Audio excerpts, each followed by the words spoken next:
Merci, Dieu d'amour. Merci pour cette présence, Seigneur. La tangibilité de ta présence, Père. Quelle grâce merveilleuse. Combien bon ce que c'est d'avoir un Dieu qui n'est pas une religion. Un Dieu qui peut être ressenti, un Dieu qui peut nous toucher physiquement. Un Dieu qui se réjouit quand on l'invoque et qu'on désire sa présence au milieu de nous.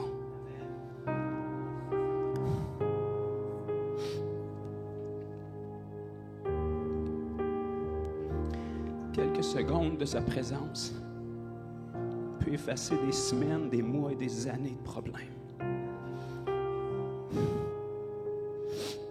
Merci Seigneur. Aide-nous à désirer et à rechercher ça de plus en plus, Père. On n'a pas à combattre contre la chair et le sang, tu as déjà remporté la victoire. Quand le roi des rois arrive, l'ennemi s'enfuit. C'est tellement bon, Seigneur, que tu viennes nous toucher.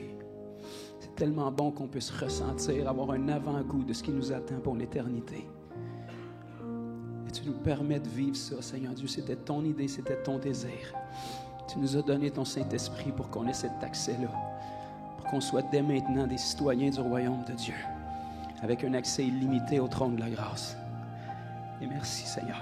Je suis tellement heureux qu'on puisse avoir ta présence, qu'on puisse te ressentir, qu'on puisse t'entendre, qu'on n'est pas un Dieu mort, un Dieu de religion, un Dieu de tradition, un Dieu qui nous laisse ici faire simplement des actions, des traditions, des pratiques religieuses, mais un Dieu qui nous permet d'avoir cette vie, cette relation avec toi, un Dieu qui rend chaque jour excitant.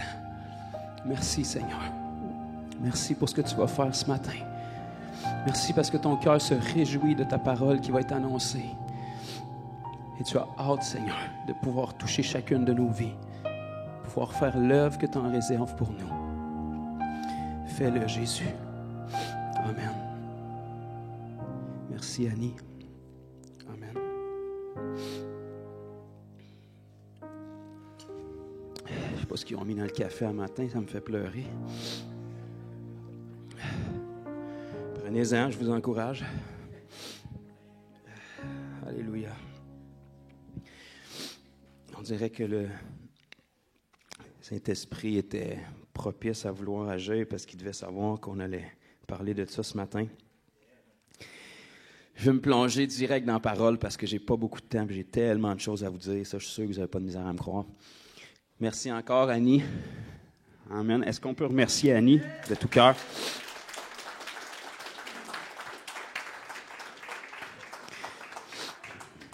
N'oublions jamais que c'est du temps de consécration puis de préparation pour être ici chaque semaine. Quelqu'un peut bien jouer, peut bien chanter, ça c'est une chose, mais vous allez rester drette sec à part vos oreilles qui vont être chatouillées sur votre chaise. Mais si quelqu'un apporte la louange puis que ça vient vous chercher, c'est parce que quelqu'un quelque part a payé le prix. Amen. Donc prenons jamais ces choses-là pour acquis. Ce matin, on va parler dans la Bible. Fait que tout de suite, vous allez savoir à quoi qu'on va s'en tenir. On va parler d'un sujet controversé. Fait que ça, vous êtes habitués à ça. Si c'est controversé, ça veut dire qu'il y a quelqu'un qui controverse. Puis s'il y a quelqu'un qui controverse, ça veut dire qu'il y a certainement une vérité derrière ça. Donc ce matin, on va parler du baptême du Saint-Esprit et de feu. Merci, papa. Je m'attendais à papa de toute façon. J'ai dit ce matin, on va parler du baptême du Saint-Esprit et de feu. Puis vous allez voir, c'est même dans la Bible. Donc, on va regarder ça aujourd'hui comme beaucoup d'autres choses qui sont remplies de puissance puis qui feraient avancer l'Église, mais le diable persécute ces points-là, fait que c'est parmi les points qui est très débattu dans la chrétienté. Il y a tristement aujourd'hui beaucoup de milieux chrétiens qui n'y croient tout simplement plus. Une autre partie des milieux chrétiens y croient comme étant optionnel, un ajout ou un bonus. Alors qu'on va regarder dans la parole aujourd'hui que jamais ça a été question d'une option, c'est un fondement puis c'est essentiel. En fait, c'est pas compliqué. La seule raison pourquoi l'Église est ici bas sur terre et n'est pas déjà au ciel quand on est sauvé, c'est parce que le Seigneur veut qu'on soit ici pour rendre témoignage à Jésus. Merci, papa. Donc, la seule raison pourquoi l'Église n'est pas enlevée une fois qu'on est sauvé, c'est parce que le Seigneur nous garde ici pour qu'on rende témoignage à Jésus. Je suis content que vous ayez l'information ce matin. J'ai dit la seule raison pourquoi que l'Église n'est pas enlevée une fois qu'on est sauvé, c'est qu'on est sur terre pour rendre témoignage à Jésus. Rendre témoignage de quoi? Du salut en Jésus-Christ qu'on a expérimenté. Donc, le message, on l'a expérimenté. Par contre, la Bible nous dit que la puissance pour pouvoir rendre témoignage, c'est le baptême du Saint-Esprit et de feu. Donc, l'équation n'est pas très difficile à faire. Si vous regardez l'état du Québec en ce moment, puis à quel point il y a peu de gens qui connaissent Jésus, bien, s'il y a peu de gens qui connaissent Jésus, c'est parce qu'il y a peu de gens qui leur en ont parlé. Puis s'il y a peu de gens qui leur en ont parlé, c'est parce qu'il y a peu de gens qui ont reçu la puissance pour en parler.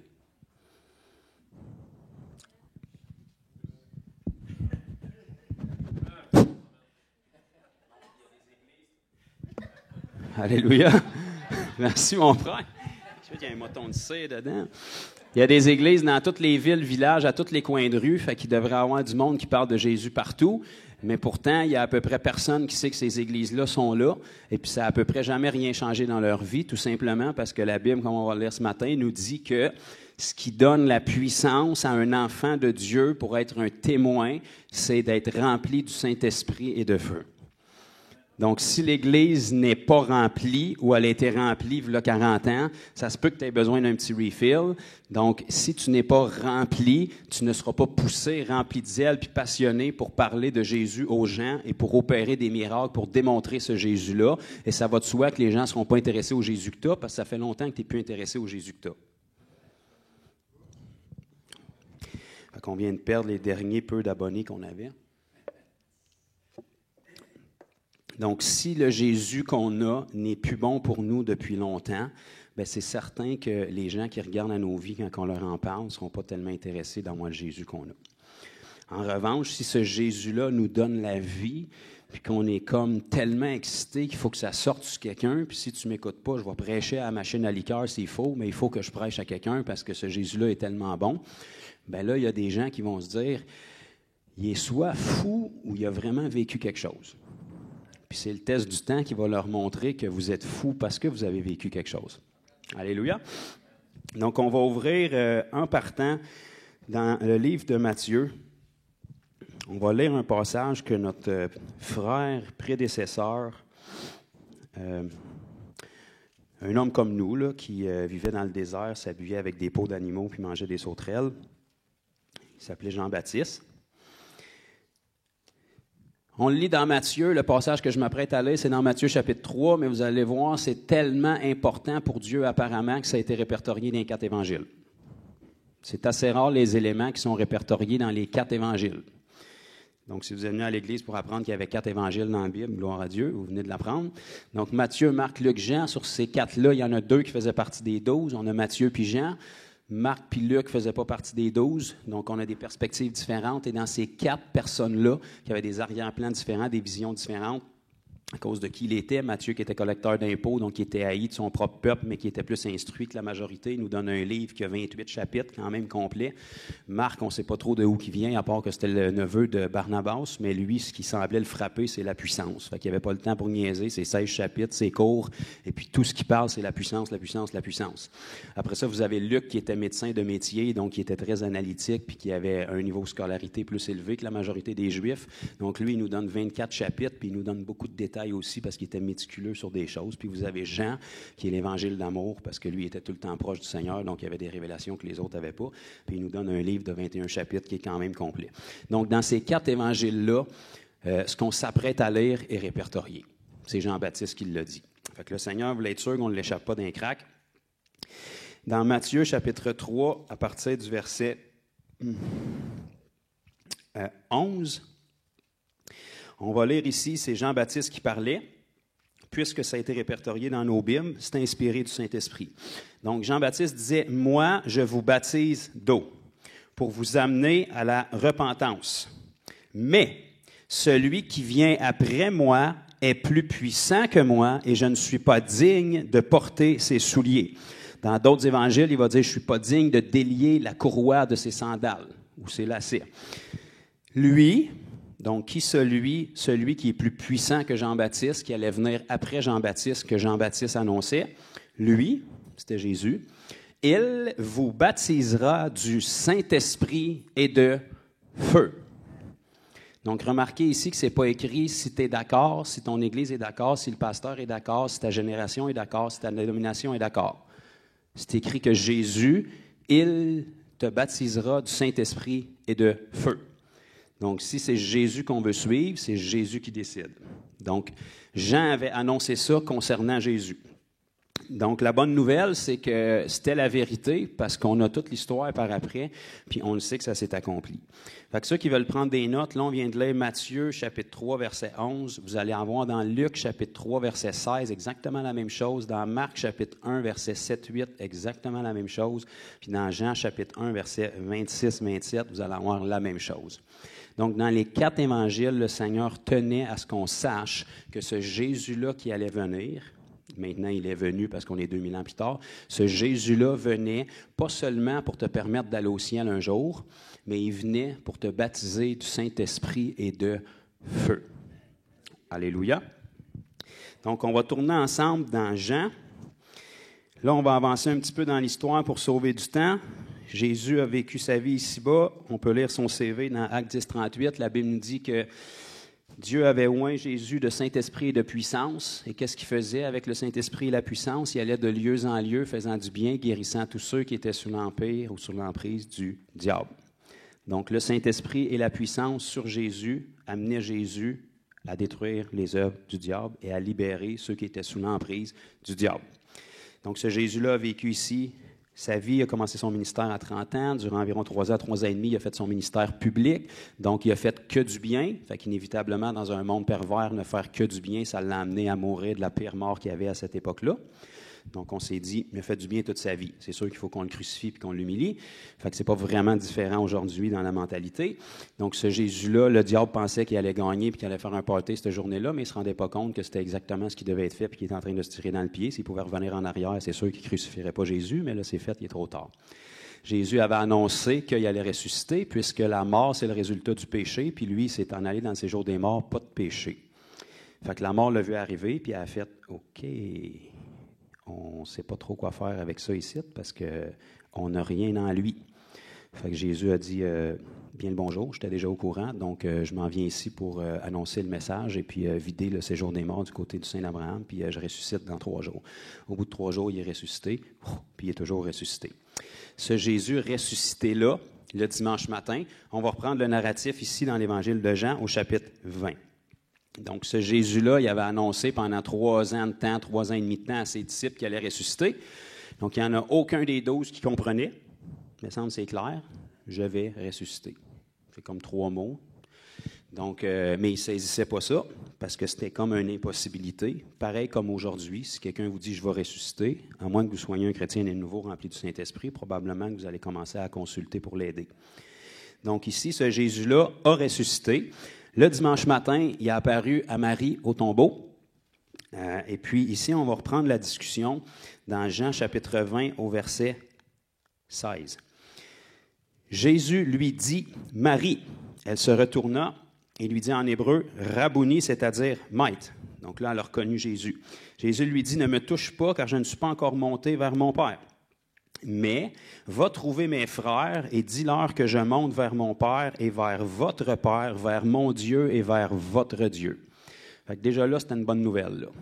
Tu as le même Père que Jésus, puis tu as le même Dieu que Jésus. Donc, Marie de Magdala, elle a annoncé aux disciples qu'elle avait vu le Seigneur et qu'il lui avait dit ces choses. Donc, vous pouvez vous douter que les disciples n'ont pas vraiment cru non plus. Déjà là, que c'était une femme, fait qu'ils mettaient comme pas nécessairement un maximum d'importance sur ce qu'elle avait à dire. Puis déjà qu'elle apportait quelque chose que Jésus lui-même leur avait dit pendant 3 ans puis qu'ils n'avaient pas compris. Fait que c'est sûr qu'ils ne se sont pas mis à genoux aux pieds de Marie pour dire « Merci, très chère sœur, de nous avoir apporté cette nouvelle ce matin. » Le soir de ce jour, le 1er de la semaine, donc il est ressuscité le dimanche matin. Entre-temps, il est monté au ciel. Quand il a rencontré Marie le matin au jardin, il a dit « Ne me retiens pas, je ne suis pas encore monté vers mon Père. » Entre-temps, il est remonté au ciel, puis il est allé appliquer son sang sur le propitiatoire céleste. Il a payé la peine pour nous. Puis le soir même, là, il apparaît à ses disciples, puis il va dire « Touchez-moi ». Ça veut dire qu'il s'est passé quelque chose entre les deux. Donc, le soir même, qui était le 1er de la semaine, les portes du lieu où se trouvaient les disciples étaient fermées. Donc, la Bible prend la peine de nous le spécifier pour nous faire comprendre un peu la dimension spirituelle d'un corps glorieux. Donc, les portes où les disciples étaient rassemblés étaient fermées. Les portes, à cette époque-là, c'était comme aujourd'hui, là. Fait que tu fermes la porte, puis elle est fermée, dans le principe que le monde ne rentre pas. À cause de la crainte qu'il avait des Juifs, Jésus vint et se présenta au milieu d'eux. Fait que ça ne nous dit pas qu'il y avait la clé, ça ne nous dit pas qu'il a défoncé une porte, il a passé à travers. Il s'est présenté au milieu d'eux et leur dit, « La paix soit avec vous. » Probablement pour les mêmes raisons que s'il passait à travers du mur aujourd'hui pour vous apparaître, probablement qu'il aurait besoin de rajouter « La paix soit avec vous ». Parce que ça se peut qu'il y aurait comme un petit état de panique qui s'établirait chez certains. Et quand il leur dit cela, il leur montra ses mains et son côté, pour être sûr qu'il l'identifie comme il faut. Les disciples furent dans la joie en voyant le Seigneur. Donc ça, c'est l'effet qu'on devrait avoir quand on est un disciple de Jésus. En voyant le Seigneur, on est dans la joie. Regardez bien ici, qu'est-ce qu'il va faire ensuite. Jésus leur dit de nouveau, « La paix soit avec vous. Le Père m'a envoyé, moi aussi je vous envoie. » Okay? Donc, si on est un disciple de Jésus, ça non plus, ce n'est pas négociable. Le Père a envoyé Jésus, et Jésus, qui est notre Maître et Seigneur, nous dit, « Moi aussi, je vous envoie. » Quiconque est disciple de Jésus est envoyé par Jésus. Donc, il est envoyé pour faire quelque chose. Et puis là, Jésus, tout de suite, après leur avoir dit ça, il va leur permettre d'expérimenter quelque chose afin qu'ils soient aptes à être envoyés. Premièrement, ça nous dit... Après ces paroles, il souffla sur eux et il leur dit, « Recevez le Saint-Esprit. » Donc là, qu'est-ce qui s'est passé à ce moment-là? C'est que les 11 qui restaient ont vécu ce que la Bible appelle la nouvelle naissance. Okay? Il a soufflé sur eux et ils ont reçu le Saint-Esprit. Pourquoi je vous dis que c'est la nouvelle naissance? Parce qu'on va voir que ces mêmes personnes-là, peu de temps après, en fait spécifiquement 50 jours après, ces mêmes personnes-là qui avaient reçu le Saint-Esprit ont été baptisées du Saint-Esprit. Donc, c'est deux choses distinctes. Okay? Aujourd'hui, dans la chrétienté moderne, on a tellement glorifié le salut en Jésus-Christ, qui est primordial, mais on l'a tellement dépouillé en sorte que quand on parle d'être sauvé, dans la majorité de la tête des chrétiens, ça veut dire aller au ciel après ta mort, avoir la vie éternelle. Puis c'est glorieux, puis c'est primordial, mais le plan du salut biblique n'a jamais été, puis Jésus n'a pas enduré tout ce qu'il a enduré seulement pour te donner la vie éternelle. Bon, j'ai eu un « ça c'est la moitié d'un « amen ». Si le plan de Dieu était seulement de te donner la vie éternelle, Jésus n'avait pas besoin d'aller être fouetté au bois des Romains. Jésus n'avait pas besoin de te baptiser du Saint-Esprit et de feu. Il aurait pu juste verser son sang, puis ça aurait été réglé. Il n'avait même pas besoin de porter la couronne sur sa tête pour te libérer dans tes pensées. Il aurait pu juste verser un sang, une petite coupure comme ça aurait été suffisant, puis tu aurais été pardonné de tes péchés. Mais Jésus a accompli tout ce qu'il avait à accomplir pour beaucoup plus que nous amener au ciel un jour. Être sauvé ou né de nouveau, évidemment, signifie avoir la vie éternelle, mais ça veut dire beaucoup plus que ça. Le mot « sauver » dans vos Bibles, chaque fois que vous le voyez, dans le grec, c'est « sozo », S-O-Z-O, et ça veut dire guéri, délivré, libéré, victorieux, racheté. C'est beaucoup plus que d'aller au ciel un jour. Ça en fait partie, bien évidemment. Mais comme on n'est pas seulement appelé à aller au ciel un jour, on est appelé à vivre ici-bas puis amener le ciel ici-bas sur terre avant de se rendre au ciel. Le Seigneur, dans le plan du salut, a mis beaucoup plus que la nouvelle naissance. C'est pour ça que le message de l'Évangile dans la parole, vous allez voir, à chaque fois où il était annoncé, ça parlait jamais seulement d'aller au ciel après ta mort.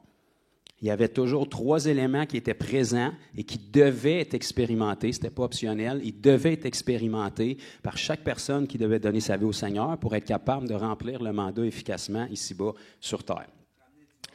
Voilà. Donc, aujourd'hui, on est plus intelligent que la Bible. Donc, on a dépouillé tout le reste. On a mis ça optionnel. Puis, on a gardé la nouvelle naissance. Puis, on l'a épuré en sorte que c'est tellement simple que c'est quasiment comme un gratteux que tu achètes puis tu swings un petit peu là-dessus. Puis, il faudrait vraiment être épais pour dire non à la nouvelle naissance aujourd'hui. Donc, on a réduit ça à « Veux-tu ouvrir ton cœur à Jésus? » Ben, c'est-tu long? Mais non, 30 secondes, là. Ben, ça coûte-tu de quoi? Non, c'est gratuit. Ben, qu'est-ce qu'il faut que je fasse? Écoute, répète après moi. Ben, écoute, pourquoi pas?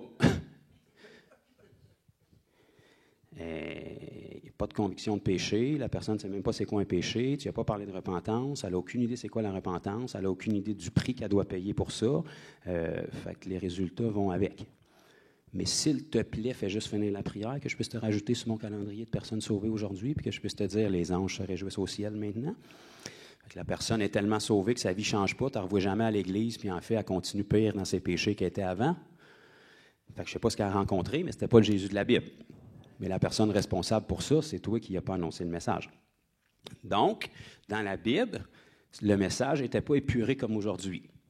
Donc, on va le voir tantôt, quand que Pierre a prêché le premier message de l'Église, que les gens ont été touchés et qui ont dit « Qu'est-ce qu'on peut faire pour être sauvé? » Voilà ce que Pierre n'a pas dit. Fermez vos yeux, penchez vos têtes. S'il y a quelqu'un qui veut ouvrir son cœur à Jésus, lève ta main, personne ne te voit, Dieu te voit. Jésus a dit « Si tu n'es pas prêt à me confesser devant les hommes, je vais te renier devant le Père. » Si tu as besoin que les gens aient les yeux fermés, la tête penchée pour pas que tu y vois que tu donnes ta vie à Jésus, tu n'es pas prêt à donner ta vie à Jésus. C'est bon? Voilà ce que Pierre a répondu quand ils lui ont demandé qu'est-ce qu'on peut faire pour être sauvé ou pour vivre ce que vous avez vécu ou pour être en paix avec Dieu. Genre, on vient de crucifier le Messie. Donc ça, c'est une pas pire erreur. S'il y a moyen de s'en sortir, qu'est-ce qu'on peut faire? Ça aurait été le moment merveilleux pour Pierre de y dire « Ouvre ton cœur à Jésus » si c'était ça le message, mais il n'a pas fait ça. Il a dit « Repentez-vous. Faites-vous baptiser d'eau en Jésus-Christ et vous recevrez le Saint-Esprit. » Donc, Pierre a mis ça bien trop compliqué. Il y en aurait eu plus que 3000 s'il aurait mis ça plus simple, mais il ne savait pas. Nous autres, on a appris aujourd'hui, donc on fait mieux. Ou pas vraiment dans le fond. Fac, si Pierre a répondu en réponse à ces gens-là, qu'est-ce qu'on peut faire pour être sauvé ou pour connaître Dieu ou pour être pardonné, puis Pierre leur a répondu tous ces points-là, c'est parce que tous ces points-là sont nécessaires pour ce que Dieu en réserve pour nous. La repentance est suffisante pour être capable d'avoir la vie éternelle, mais Dieu ne veut pas juste que tu aies la vie éternelle, parce que la vie éternelle, c'est dans l'éternité. Puis tu as une vie à vivre ici-bas sur terre. Donc, c'est pour ça qu'il veut que tu aies le baptême d'eau pour ce que le baptême d'eau va apporter, puis le baptême du Saint-Esprit pour ce que le baptême du Saint-Esprit va apporter, pour que tu sois efficace ici-bas sur terre. Donc, ce Jésus-là, quand il a ressuscité, le soir même, il est allé souffler sur les 11 qui étaient là, puis il leur a dit « Recevez le Saint-Esprit ». Luc va nous le répertorier dans son évangile, dans le chapitre 24, puis lui va nous l'expliquer d'une autre façon encore mieux. Il va dire « Le Seigneur leur ouvrit l'intelligence ». Donc, quand il a soufflé sur eux pour qu'ils reçoivent le Saint-Esprit, ils ont vécu ce qu'on appelle aujourd'hui la nouvelle naissance, qui veut dire prendre un cœur de pierre qui est pécheur, puis le changer surnaturellement en un cœur de chair. La Bible nous dit que c'est en Jésus-Christ que le voile est enlevé. Donc, on ne voyait rien, on ne comprenait rien, puis quand on accepte Jésus, le voile est enlevé, puis on fait « Wow! » J'étais tellement dans le champ, puis j'étais tellement mauvais, puis je pensais que c'était bon, mais il y en a juste un qui est bon, c'est toi, Jésus. Donc, quand il a soufflé sur eux, leur cœur a été changé, puis Luc, lui, va l'expliquer en disant, il leur ouvrit les yeux. Donc, ils ont réalisé vraiment que là, ils venaient de vivre le miracle de la nouvelle naissance. Pourtant, ces mêmes 11-là, à qui Jésus avait soufflé sur eux pour qu'ils reçoivent le Saint-Esprit, va leur dire, si on continue l'histoire. Donc, dans Jean chapitre 20, c'est le matin où il est ressuscité, puis il a soufflé sur eux le soir. La Bible nous dit qu'il a passé 40 jours avec ses disciples. Avez-vous déjà lu ça dans vos Bibles? Le Seigneur lui a remboursé le 40 jours qu'il avait perdu dans le désert avant son ministère. Il s'est consacré pendant 40 jours avant de commencer son ministère, mais du temps consacré à Dieu, ce n'est pas du temps perdu. Donc, Dieu lui a redonné un bonus de 40 jours après sa résurrection pour qu'il puisse parler du royaume à ses disciples qui allaient transporter le royaume ici-bas sur terre. Après ce 40 jours-là, il a été enlevé au ciel devant leurs yeux sur la montagne des Oliviers. Vous avez lu ça dans vos Bibles. C'est aussi sur cette même montagne qu'il va revenir bientôt. Mais sur la montagne des Oliviers, il a été enlevé au ciel la 40e journée après ce qu'on vient de lire. D'accord, on me suit dans le timeline. Donc là, si on avance, on va avancer dans juste une page dans le livre des Actes, chapitre 1. Donc, c'est Luc qui nous a écrit le livre des Actes. Donc là, on a lu le soir de sa résurrection. Il a soufflé sur les gens. Et 40 jours après, là, on reprend la discussion à partir de là. Actes, chapitre 1.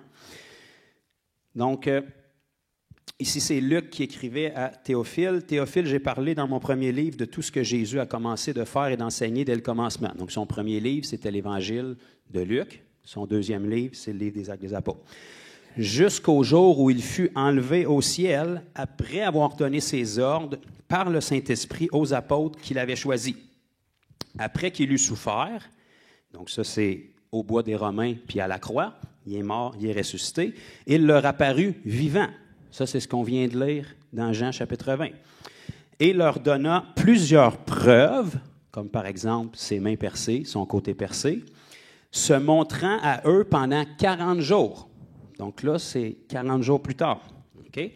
Et parlant des choses qui concernent le royaume. Comme il se trouvait avec eux, il leur recommanda de ne pas s'éloigner de Jérusalem, mais d'attendre ce que le Père avait promis, ce que je vous ai annoncé, leur dit-il. Un instant, là. Fait que ce que le Père avait promis, c'est pas ce que Jésus avait soufflé sur eux, v'là 40 jours. Parce que sinon, il ne leur aurait pas dit, attendez ce que le Père a promis.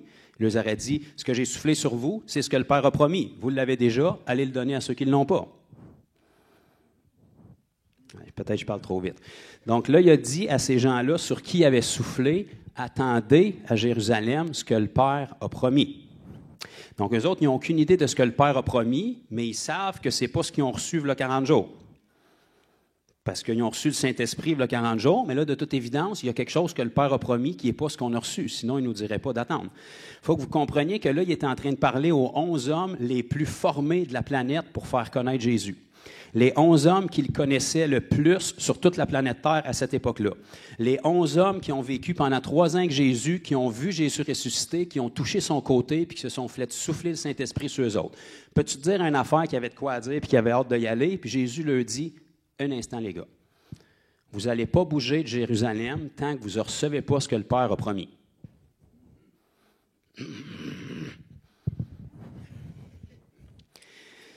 Car Jean a baptisé d'eau, mais vous dans peu de jours, 10 jours très exactement, vous dans peu de jours, vous serez baptisés du Saint-Esprit. Ça veut dire que quand il a soufflé le Saint-Esprit sur eux dans Jean 20, ce n'était pas le baptême du Saint-Esprit, sinon il ne le dirait pas, vous serez baptisés du Saint-Esprit. Ça veut dire que ce qu'on a lu tantôt dans Matthieu, où est-ce que Jean-Baptiste a dit « Moi, je vous baptise d'eau en guise de repentance, mais il en vient un autre qui est plus grand que moi.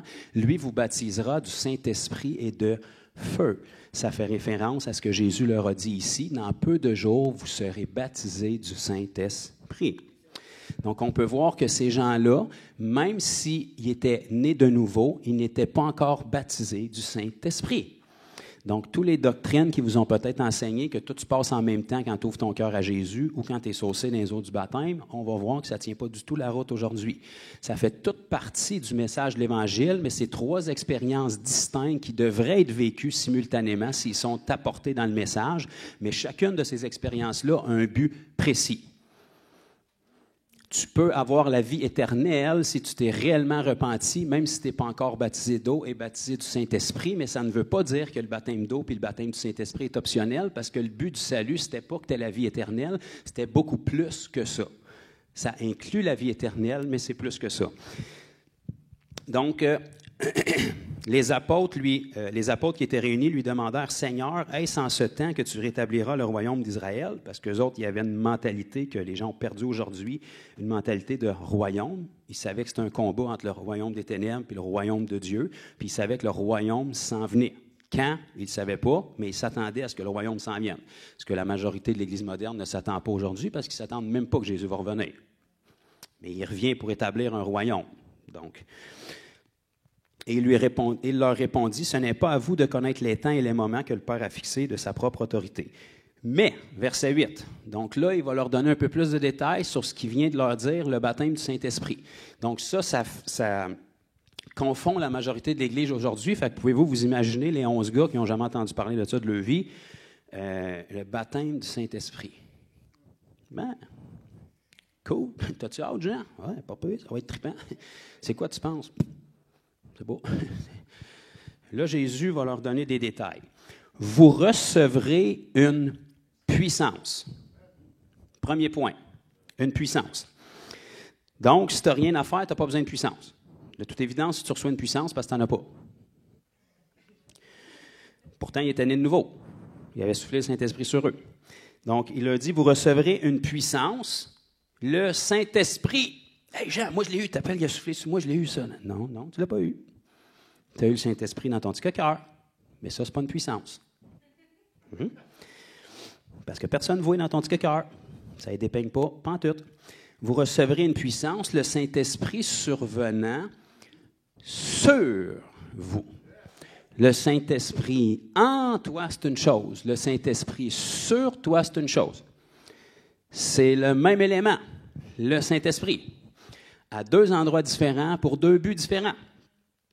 OK? C'est simple, simple, simple. Si tu prends de l'eau, par exemple, regarde bien, j'en ai ici. Je n'avais même pas prévu ça. Ça, c'est de l'eau. À moins que le Seigneur l'ait changé en vin, mais je m'apprête à vous le dire. Donc, ça, c'est de l'eau. Regardez bien ça. C'est de l'eau en moi.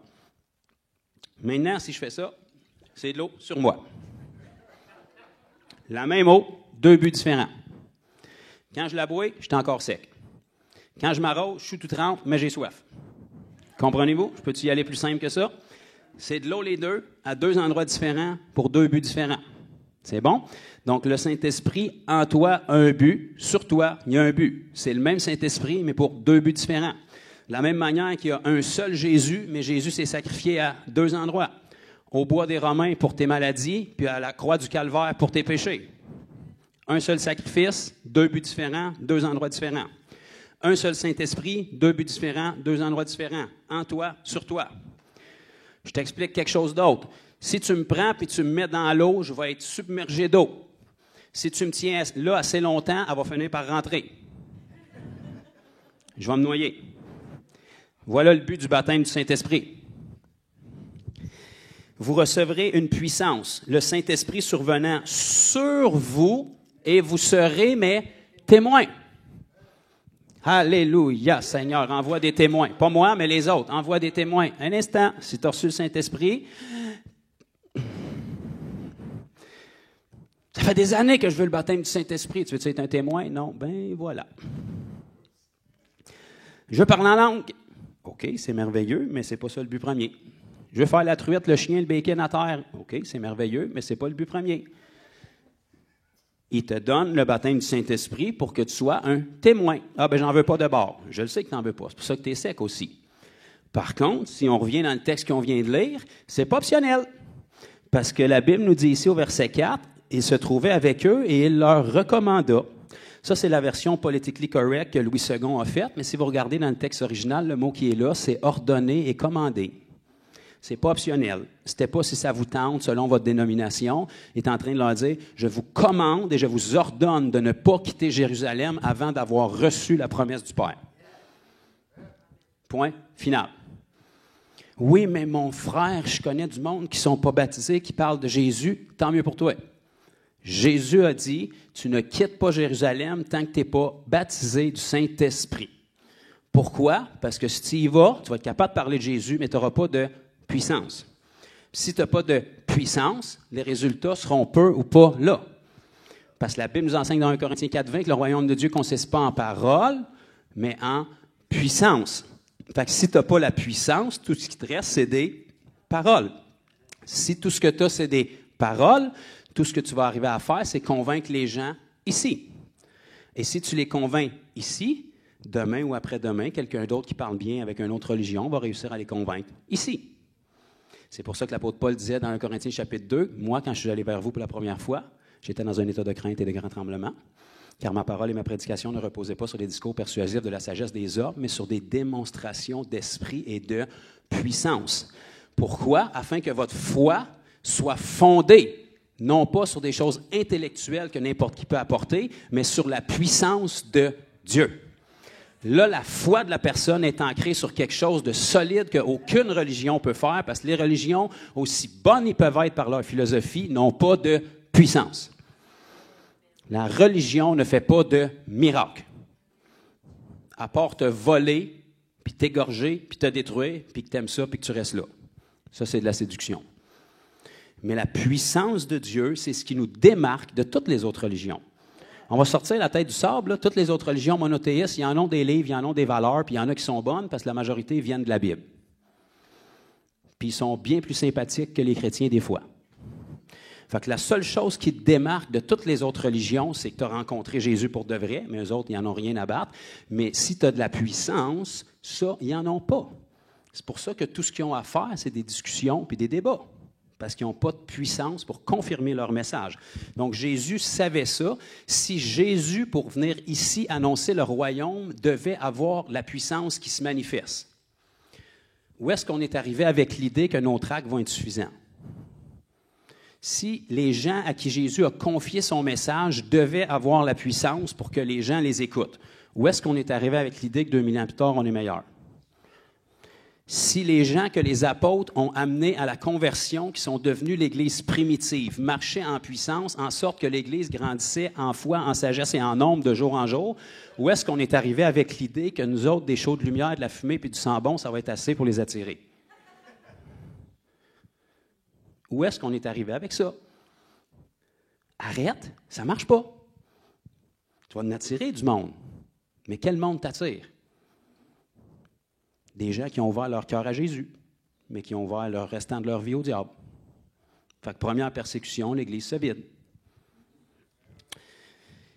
Vous recevrez une puissance, le Saint-Esprit surviendra sur vous et vous serez mes témoins à Jérusalem, parce que c'est là qu'il était pour le recevoir, dans la Judée, dans la Samarie et jusqu'aux extrémités de la terre.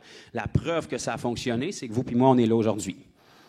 Vous puis moi, on est là aujourd'hui à cause du travail que les apôtres ont fait. Ça ne me dérange pas qui vous a parlé du Seigneur, c'est quelqu'un qui a parlé, puis on monte aux apôtres. Parce qu'ils ont reçu la puissance. Quand est-ce qu'ils l'ont reçu? Je suis content que vous en parliez. Une page plus loin, dans Actes chapitre 2, la Bible nous dit qu'ils étaient tous réunis ensemble dans un même lieu. Il était environ 120. Parmi ces 120-là, regardez ce qu'il y avait. La Sainte Vierge Marie. Ah non, c'est vrai, elle n'était plus vierge parce que Jésus avait 4 frères. Donc, Marie était là avec les 4 frères de Jésus. Puis elle aussi, elle attendait la promesse du Père. Donc, 120 personnes étaient là. Tout ce qu'ils savaient, c'est que ça s'appelait le baptême du Saint-Esprit, puis que ça allait être une puissance, puis que ça allait venir sur eux, mais ils ne savaient pas quand. Et la 10e journée, au jour de la Pentecôte, puisque Jésus, par son ministère, devait accomplir toutes les fêtes du calendrier juif, Jésus s'est manifesté puis est revenu par son Saint-Esprit. Et la Bible nous dit dans Acte 2, au jour de la Pentecôte, ils étaient dans la chambre haute, environ 120, ils étaient tous réunis. Et soudainement, il vint un bruit comme celui d'un vent impétueux qui remplit toute la maison où est-ce qu'il était. Quelque chose comme... Je viens de réveiller ceux qui somnolaient. Un bruit d'un vent impétueux. Des langues semblables à des langues de feu leur apparurent. Apparurent, ça ne veut pas dire dans tes oreilles, dans tes orteils, ça veut dire qu'ils ont vu avec leurs yeux. Dans ce temps-là, les êtres humains, il y avait 2 yeux, comme vous puis moi. Puis s'il n'y avait pas 2 yeux, Jésus les guérissait pour qu'ils les aient. Donc, il y avait 2 yeux, puis ils ont vu des langues de feu. Pas de langues comme ça, non. Donc, vous comprenez que quand on fait un feu, le feu est constitué avec des langues. Okay? C'est des flammes de feu. Si vous avez la version Summer, ils vous ont mis ça cute, ils appellent ça des flamèches. Fait qu'il est apparu des langues de feu, séparées les unes des autres, et se posèrent pas le feu dans ton cœur, mon frère, non, sur chacun d'eux. Et ils furent tous remplis.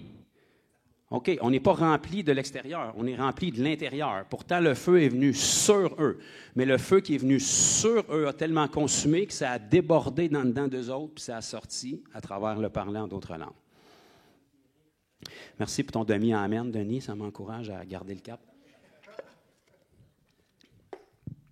Donc, le même principe que je vous ai dit tantôt, si vous me descendez dans l'eau puis vous me gardez là assez longtemps, même si l'eau est à l'extérieur de moi, ça va finir par rentrer en dedans puis ça va finir par me remplir au point que je vais me noyer. Le baptême du Saint-Esprit, c'est la même chose. Le mot baptême qui a été traduit dans nos Bibles, ça vient du mot grec baptizo, qui veut dire tout simplement immerger ou submerger quelqu'un ou quelque chose. Fait que si tu es baptisé dans l'eau, on t'immerge et on te submerge dans l'eau. On comprend le principe? Disons que ça, c'est de l'eau. Je prends quelqu'un, je le descends. Donc là, il est complètement submergé d'eau. S'il est baptisé du Saint-Esprit, c'est exactement la même chose, mais imaginez-vous que ça, c'est pas de l'eau, c'est le Saint-Esprit. On le descend, on l'immerge, puis on le submerge dans le Saint-Esprit, jusqu'à temps qu'il soit noyé, qu'il se remplisse, puis quand il est rempli, ça pète. Puis comme tu es rempli du Saint-Esprit, ça pète dans un dialogue du Saint-Esprit. du ciel. Fait que c'est le parler en langue et ou la prophétie. Et puis ça, c'est une puissance qui doit déborder puis se manifester comme ça, mais ce n'est pas ça le but premier que tu parles en langue. Ça, c'est simplement un bienfait. C'est que c'est tellement plein que ça pète puis ça déborde. Mais le but premier, c'est que tu sois rempli afin d'être un témoin, pour que tu aies la puissance. OK, Dieu n'est pas arrivé avec ça flambant neuf dans le Nouveau Testament. On avait déjà ça dans l'Ancien Testament. Lorsque le peuple de Dieu, qui était le peuple d'Israël, s'est retrouvé esclave en Égypte, comme chacun de nous, on était esclave pendant un bon nombre d'années dans le royaume des ténèbres, Pharaon représentait le diable, son armée représentait les armées de démons, d'anges déchus qu'on a aujourd'hui, puis le peuple d'Israël représentait nous qui sommes le peuple de Dieu aujourd'hui. Donc, ils se sont rebellés à Dieu, ils se sont retrouvés dans l'esclavage, puis Dieu les avait avertis. Pendant 400 ans, ils ont été en Égypte. À un moment donné, ils se sont dit, ça fait, on est tannés, on voudrait sortir d'ici. Ils ont imploré Dieu, puis parce que Dieu est miséricordieux, puis il est fidèle, comme chacun de nous, il a entendu leur cri. Donc, il les a suscité un sauveur qui était Moïse, qui était une image de Jésus. Donc, Moïse est venu, il a été utilisé par Dieu pour être capable de libérer le peuple de l'esclavage. Comment est-ce qu'il les a libérés? Avec un présage du salut en Jésus-Christ qu'on a aujourd'hui. Donc, il leur a dit, vous allez appliquer le sang sur le linteau de vos portes, et puis la destruction va passer. Ils ont fait ça, l'ange destructeur a passé, ils n'ont pas été touchés, et leur oppresseur, non seulement il était obligé de les laisser partir à cause de la pression des plaies d'Égypte qui est venue sur lui, il les a laissés partir en leur garochant de l'argent par la tête pour qu'ils se poussent. Ils ont dépouillé leur ancien oppresseur. Les Égyptiens avaient tellement hâte que les Israélites se poussent qu'ils ont donné toute leur richesse pour qu'ils s'en aillent. Non seulement ils ont parti à main levée, à bras étendus par la puissance de Dieu, mais ils ont dépouillé le royaume dans lequel ils étaient en sortant de là. Œuvre de la croix. Remarquez qu'aussitôt qu'ils sont sortis de l'Égypte, qui était le royaume des ténèbres, ils se sont retrouvés dans le désert. Et dans le désert, ils ne savaient pas où est-ce qu'ils s'en allaient. Fait qu'est-ce que Dieu a fait? Le même Dieu qui les a sortis d'Égypte les a sortis pour un but, puis il y avait déjà un plan. Dans le désert, il est venu, puis il leur a donné la nuée de jour et la colonne de feu de nuit. La nuée, c'était le Saint-Esprit qui se manifestait sous une forme de nuée. Vous savez, c'est quoi une nuée? Vous en regardez des fois, c'est un nuage. Mais là, c'est le Saint-Esprit qui prenait une forme de nuage de jour. Pourquoi, la Bible nous dit? Pour les diriger dans le désert, parce qu'ils ne savaient pas où est-ce qu'ils s'en allaient dans le désert. Puis ils ne savaient pas où est-ce que Dieu voulait les amener. Puis la majorité du temps, où est-ce que tu vas aller, c'est pas où est-ce que Dieu veut t'amener. Fait qu'ils mettaient la nuée pour être sûr qu'ils s'en aillent à la bonne place. La nuée était là de jour pour les protéger du soleil qui brûlait, puis pour les diriger.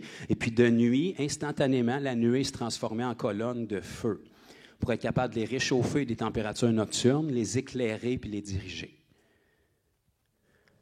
On avait un peuple qui avait un salut collectif dans l'Ancien Testament, donc il y avait une nuée puis une colonne de feu.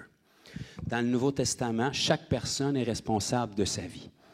Donc, dans la chambre haute, quand le Saint-Esprit est venu, la colonne a été divisée en langues. C'est pour ça que les langues de feu se sont posées sur chacun d'eux. Parce qu'il ne pouvait pas avoir une colonne dans la chambre haute, parce qu'il y avait 120 personnes. Puis les 120 ont dû prendre leur propre décision. Puis les 120 ont dû utiliser leur libre arbitre pour être là dans la chambre haute. Il y aurait pu en avoir plus que 120 dans la chambre haute. Pourquoi est-ce qu'il y en avait juste 120? Parce qu'il y en a qui ont trouvé mieux à faire entre-temps. Puis les 120 qui étaient là, la colonne s'est divisée en langues, puis elle s'est posée sur chacun d'eux. Pour la même raison que Dieu avait donné la colonne de feu dans l'Ancien Testament. Parce que quand tu changes d'environnement, puis tu ne sais pas où est-ce que tu t'en vas, puis tu ne sais pas qu'est-ce que Dieu veut faire avec toi, tu as besoin d'être protégé et d'être dirigé. Donc, Dieu ne veut pas seulement te donner la vie éternelle, puis que tu ouvres ton cœur à Jésus, puis que tu remplisses une carte de membre, puis alléluia, on attend l'enlèvement. Non, tu restes ici, tu n'as aucune idée de ce qu'il veut faire avec toi, puis tu ne sais pas où tu t'en vas. Tu penses que tu le sais, mais donne-toi 2-3 jours, tu vas te rendre compte que tu ne sais pas pantoute. Fait que tu as besoin qu'il te donne la puissance du Saint-Esprit puis son feu pour être capable de te protéger et de te diriger. Parce que remarquez que dès le moment que les enfants d'Israël sont sortis de l'Égypte, ça n'a pas été très long que leur ancien oppresseur a changé d'idée. Il a dit, OK, on vient de perdre une couple de millions de main-d'œuvre gratuite, là. Ça ne se passera pas de même. Attelez les chars, on va aller rechercher ça. Fait que même s'ils avaient vraiment été sortis de l'Égypte, ils n'étaient pas libérés de leur oppresseur. Ils sont partis après eux autres, puis ils avaient besoin d'être protégés puis d'être dirigés jusqu'à la mer Rouge. Parce qu'il fallait qu'ils soient baptisés dans la mer Rouge pour être libérés de leur ancienne vie. Il doit y avoir des cloches qui commencent à s'allumer pour certains. Donc, la Bible nous dit dans 1 Corinthiens, chapitre 10, que les enfants d'Israël, qui étaient des ombres et des images des choses à venir, ils ont été baptisés en Moïse, dans la mer Rouge. Et c'est là que Pharaon et son armée ont été ensevelis. Même s'ils étaient sortis de l'Égypte, qui était le royaume des ténèbres, Pharaon est encore après eux autres. Même s'ils étaient dans le désert dirigé par le Saint-Esprit, Pharaon est encore après eux autres. Mais quand ils ont été baptisés dans la mer Rouge, c'est là qu'ils ont été séparés de leur oppresseur. C'est pour ça que la Bible veut pas juste que tu répètes une prière pour aller au ciel un jour, mais elle veut que tu aies une puissance, puis elle veut que tu sois baptisé pour couper les liens de ton ancien oppresseur. Parce que même si tu as ouvert ton cœur à Jésus, puis tu es né de nouveau, il veut te revoir. Tu étais une main-d'œuvre cheap pour lui, puis tu utilisais, puis il aime ça des esclaves, fait qu'il va essayer de te revoir, puis le meilleur temps pour te revoir, c'est quand tu es à portée de main, parce que tu viens juste de sortir. Fait que le Seigneur veut que quand tu viennes à Jésus, tu te repentes pour sortir du royaume des ténèbres dans son admirable lumière, mais que tu viennes ensevelir ta vie de péché pour que ton ennemi perde ses liens sur toi, puis que tu aies une puissance pour aller quelque part après, parce qu'il veut pas que tu tournes en rond pendant 40 ans dans le désert. C'était une marche de 11 à 15 jours, cette histoire-là. Là. 40 ans, t'es mêlé. C'est un moyen temps, là. Il y a sûrement quelqu'un, quelque part, qui aurait dû se rendre compte qu'il remarchait dans ses tas de caca en cours de route, là. 2-3 millions de personnes qui font caca tous les jours dans le désert, là. Quand tu tournes en rond, à un moment donné, il y aurait dû avoir quelqu'un qui se rend compte, qui repile dedans. Il faudrait allumer. Mais si tu n'es pas dirigé, puis tu n'entends pas la voix de Dieu, puis tu t'en vas pas nulle part, Dieu les a sortis de l'Égypte pour qu'ils se rendent quelque part. Eux autres, ils ont été sortis de l'Égypte, mais quand ils étaient dans le désert, ils voulaient y retourner. Tu peux sortir le diable de quelqu'un, mais tu ne peux pas sortir le monde de quelqu'un s'il veut ce monde-là, s'il veut être attaché aux choses, s'il veut retourner dans ses péchés. Dès le moment que les difficultés vont arriver, les motifs du cœur vont être exposés, puis si la personne se rabat vers les choses du monde, c'est parce qu'elle ne les a pas abandonnées. Elle était prête à abandonner le diable qui la faisait souffrir, mais elle est attachée aux choses du monde, puis ça lui plaît. Elle a des petits péchés mignons. Elle est déguisée, ils sont cute. Tu sais, c'est des petits péchés, ils sont agréables. Tu sais, c'est pas des péchés. On ne peut pas appeler ça des péchés, dans le fond. Si tu dis que c'est un péché, tu es légaliste, tu me juges. Il n'y a pas de petits péchés. Il n'y en a aucun qui est bon pour toi, puis pour moi. Donc, la Bible voulait, puis nous dit ici, qu'ils ont été baptisés du Saint-Esprit et de feu. Et cette puissance-là qu'ils ont reçue, dans Actes chapitre 2, ça a fait exactement ce que Jésus avait promis que ça ferait. La première affaire qu'ils ont faite quand le Saint-Esprit est descendu puis qu'ils se sont mis à parler en d'autres langues, ils ont sorti de la chambre haute, il y a une foule qui a couru, puis Pierre a prêché avec audace.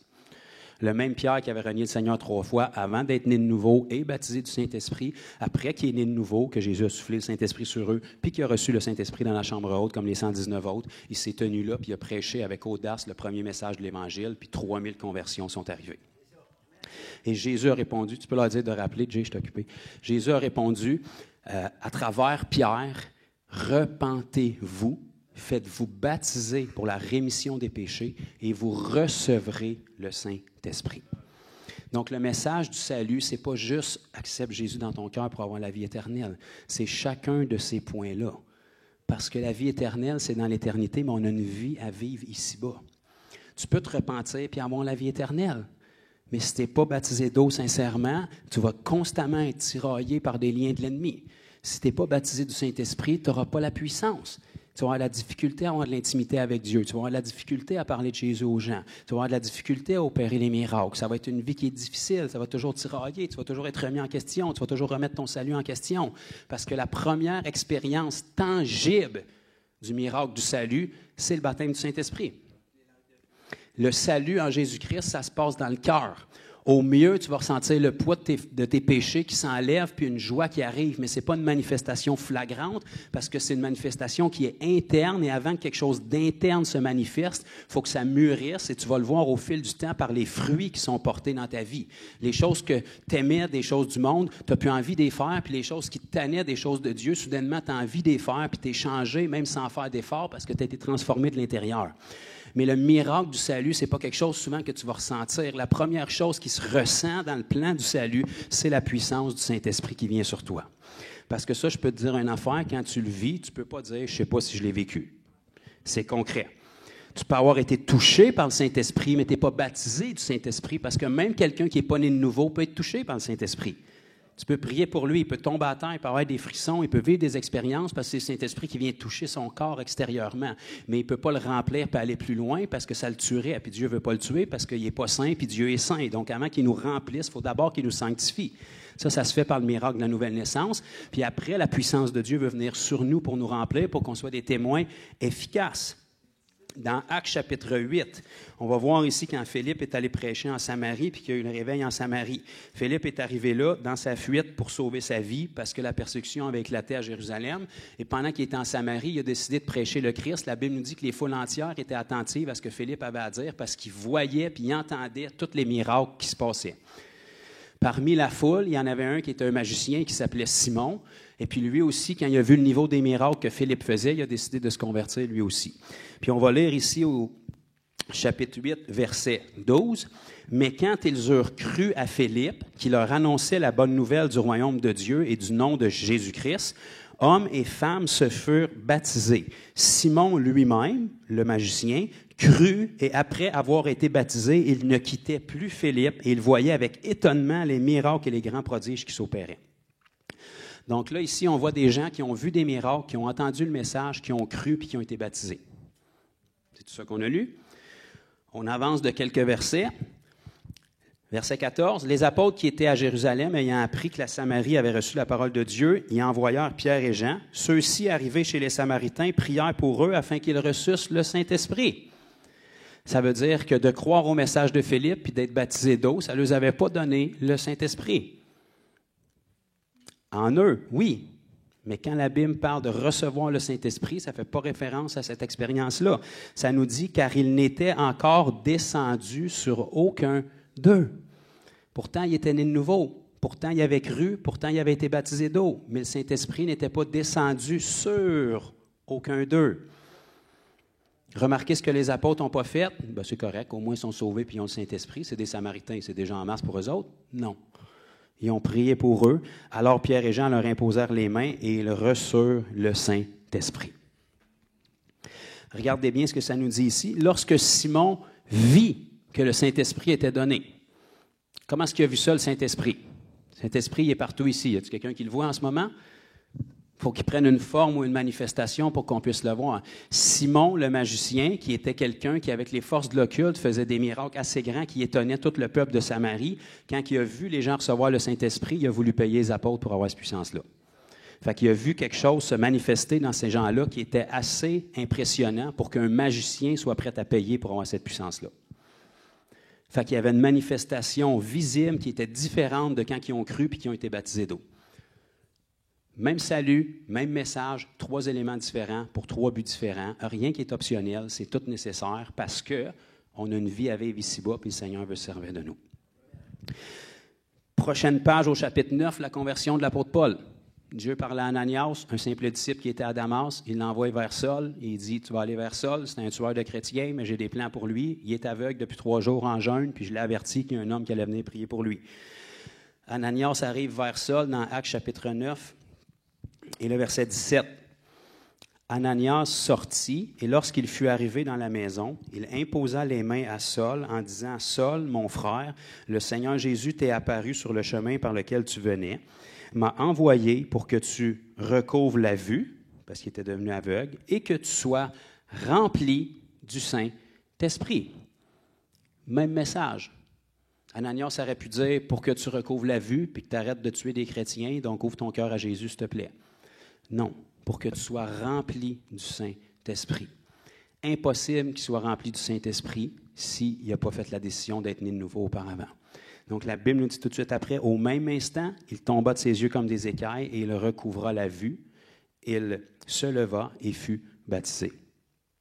Donc il a pris une décision dans son cœur, il a été baptisé, puis il a été rempli du Saint-Esprit.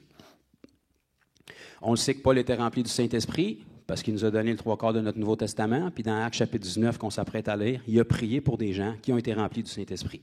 Si tu veux donner le Saint-Esprit à quelqu'un, il faut d'abord que tu sois rempli du Saint-Esprit pour que ça puisse se manifester. Donc dans Actes chapitre 10, juste une page plus loin, tu sais, je peux y aller chapitre par chapitre parce qu'on le voit quasiment partout. Aujourd'hui, c'est optionnel. Dans la Bible, c'est un fondement. Mais dans la Bible, il semblait avoir des résultats différents d'aujourd'hui aussi. Fait que ça se peut qu'il y ait un lien entre les deux.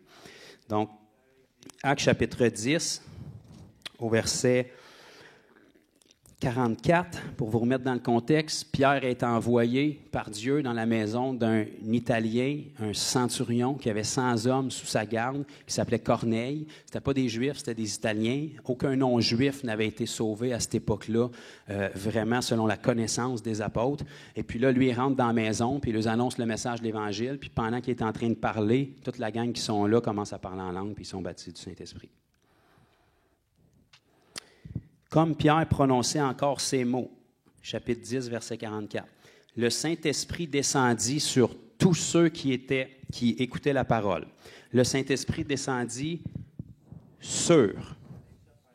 Donc, pour que le Saint-Esprit puisse descendre sur, c'est parce qu'il y a déjà quelque chose qui s'était passé dans leur cœur. Pourtant, la Bible nous dit « alors que Pierre parlait encore ». Ça veut dire que durant le discours de Pierre, ils ont pris une décision dans leur cœur, puis le miracle s'est opéré dans leur cœur. Mais ce n'était pas suffisant. On ne veut pas juste que leur cœur soit changé, parce que les Italiens ont besoin d'être évangélisés, puis ils risquent d'écouter beaucoup plus des Italiens que Pierre qui est juif. Fait qu'il faut que ces gens-là soient libérés de l'esclavage du péché, puis qu'ils soient remplis du Saint-Esprit aussi. Puis pour que Pierre arrête de parler, il va falloir qu'on mette quelque chose d'assez manifeste pour qu'il se ferme la trappe. Fait qu'ils se sont mis tous à parler en langue pendant que Pierre parlait encore. La Bible nous dit, comme Pierre prononçait encore ces mots, le Saint-Esprit descendit sur tous ceux qui écoutaient la parole. Mais comment est-ce qu'ils ont su que le Saint-Esprit était descendu sur eux? Je suis content que vous en parlez. Tous les fidèles circoncis qui étaient venus avec Pierre furent étonnés de ce que le don du Saint-Esprit était aussi répandu sur les païens. Mais comment est-ce qu'ils ont su que le don du Saint-Esprit était répandu sur les païens? Car ils les entendaient parler en langue et glorifier Dieu. C'était quelque chose d'assez radical qu'ils ont vu qu'il y a quelque chose qui s'était passé. Et puisque Pierre et les Juifs qui étaient avec lui savaient c'était quoi le baptême du Saint-Esprit, ils ont vu qu'il venait de le recevoir. Pas optionnel, obligatoire pour être capable de remplir le mandat. Pas pour la vie éternelle, mais pour remplir le mandat qu'on a à faire ici-bas, parce qu'on entre dans l'éternité dès le moment qu'on dit oui à Jésus.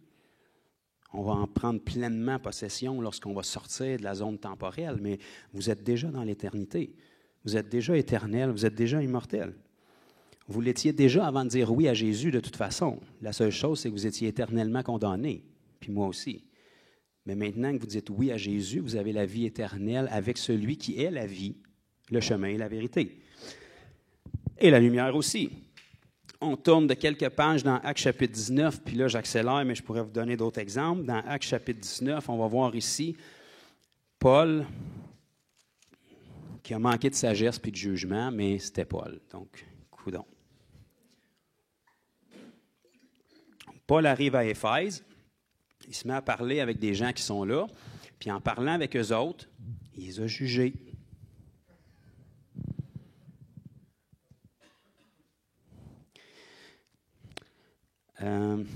Avez-vous reçu le Saint-Esprit quand vous avez cru? Il me semble que c'est sec quand vous parlez.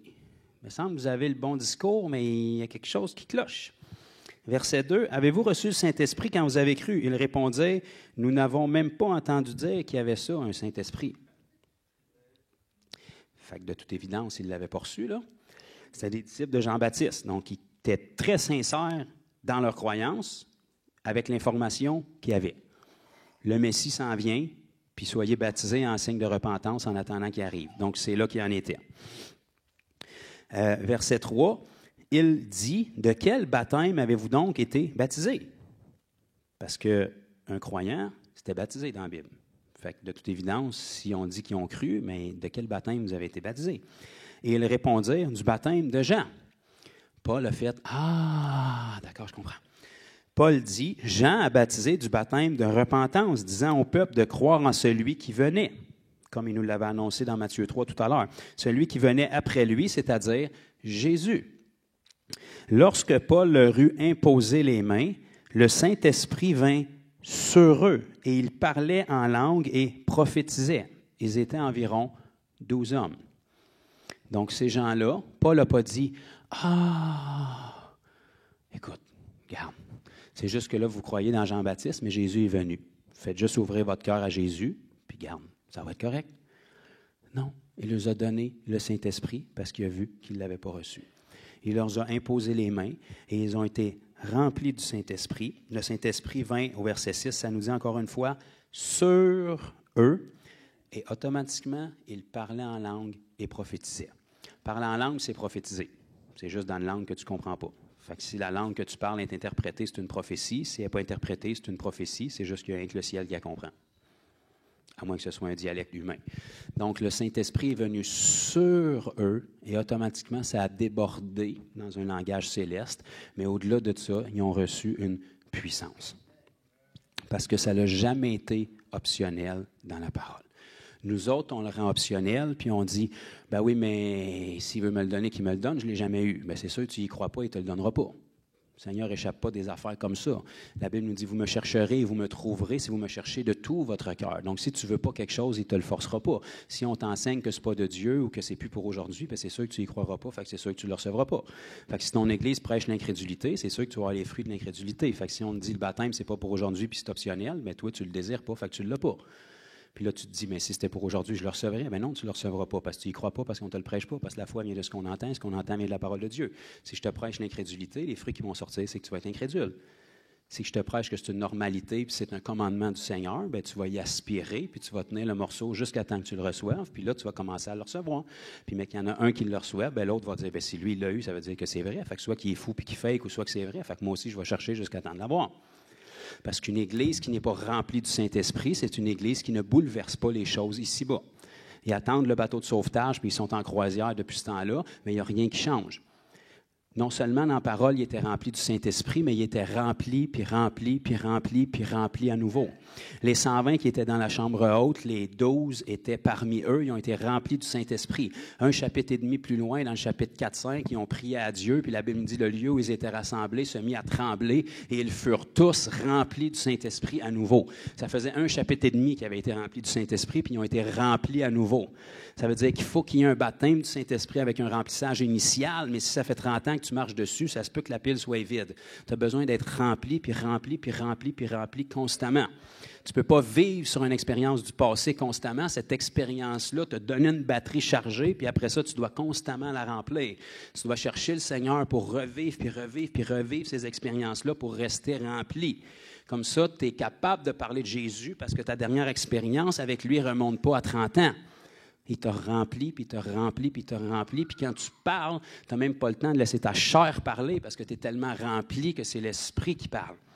Puis croyez-moi, vous ne voulez pas que ma chair parle, puis je ne veux pas que votre chair parle. Ce qu'on veut, c'est que ce soit Jésus qui parle.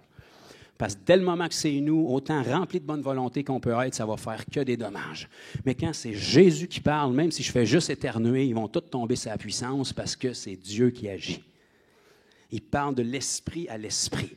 Il ne parle pas de l'esprit à votre intellect ou à vos oreilles, il parle de l'esprit dans votre esprit. Puis parce que votre esprit est spirituel, vous êtes stimulé par les choses spirituelles. Puis même si votre tête vous dit ça ne fait aucun sens, qu'est-ce qu'il dit, puis il est trop zélé, il y a quelque chose qui bouille en dedans puis qui vous dit « j'ai besoin de ça ». Votre esprit est tout excité en dedans, puis il dit « j'en veux plus, je veux vivre ça ». Le naturel, c'est tellement nul. Du 8 à 5, du lundi au vendredi, je ne veux rien savoir de ça. J'ai besoin de plus que ça. J'ai besoin que quand je parle à Dieu, je ne parle pas à un mur qui ne répond pas. J'ai besoin qu'il y ait quelque chose qui se manifeste. J'ai besoin que quand je touche les malades, ils ne repartent pas pire qu'ils étaient, mais qu'il y ait quelque chose qui se passe. Ça, ce n'est pas moi qui peux le faire, c'est toi, Seigneur. J'ai besoin que tu sois tellement rempli du Saint-Esprit qui sorte à travers tes pores de peau, puis que le monde tombe autour de toi, parce que le monde a besoin de ça. Il faut qu'on ait quelque chose de désirable pour que les gens le veulent. Ce n'est pas optionnel. On ne peut pas changer le monde avec des paroles aussi belles qu'ils pourront être. On a besoin d'être remplis du Saint-Esprit pour que nos paroles, nos actions puis nos pensées reflètent le cœur de Dieu. Fait que ce matin, on va prier pour que tous ceux qui ne l'ont pas le reçoivent, pour que ceux qui ne le veulent pas soient touchés, puis qu'ils le veulent, puis que ceux qui l'ont déjà eu soient remplis à nouveau. Je veux que vous vous leviez demain matin, puis que le lit soit graissé de l'huile, parce que vous avez onctionné dans votre lit tellement que le Saint-Esprit est là, puis que vos draps soient en repentance le matin quand vous vous levez, parce qu'on devrait tellement déborder que ça touche les gens autour de nous. Quand tu es rempli à saturer de Dieu, peu importe le petit démon qui vient cogner à la porte, les chambres ne sont pas disponibles. C'est complet. C'est complet. Quand même qu'il viendrait cogner tous les jours, c'est complet. Par exemple, si tu as le 3/4 de ton hôtel qui est vide, par exemple, c'est sûr qu'à un moment donné, il va trouver une chambre qui est à rentrer par la fenêtre. Reste rempli, tu vas t'éviter des problèmes. Reste rempli, tu vas déborder sur les autres.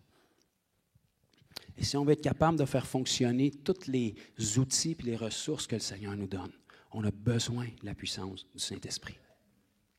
Imaginez-vous que le salut, c'est comme votre 110 volts, puis le baptême, c'est comme du 220. Les deux, c'est de l'électricité, puis les deux, ça marche. Mais si tu essaies de brancher ton poêle dans le 110, ça va péter, puis ça ne chauffera pas. Par contre, si tu donnes le bon voltage, ça va marcher, ça va être une bénédiction, non seulement pour toi, mais pour tous ceux que tu peux bénir avec ça. Fait qu'on a besoin d'être plugué, d'être rempli, mais de continuer d'être rempli. Et si on veut continuer d'être rempli, la Bible nous dit, ma nourriture, c'est de faire la volonté de mon Père. Mais tu ne pourras jamais faire la volonté de ton Père si tu n'as pas la puissance pour être un témoin initialement. Donc, il te remplit de la puissance, tu es bouillant, puis tu vas faire la volonté. Puis à mesure que tu fais la volonté, bien là, tu embarques sur l'alternateur, fait que tu es toujours rempli. Mais dès le moment que tu arrêtes de faire la volonté, bien là, l'alternateur arrête parce que tu vas péter aux frettes. Fait qu'à un moment donné, il arrête de produire, puis là, toi, tu te vides, puis là, tu deviens sec.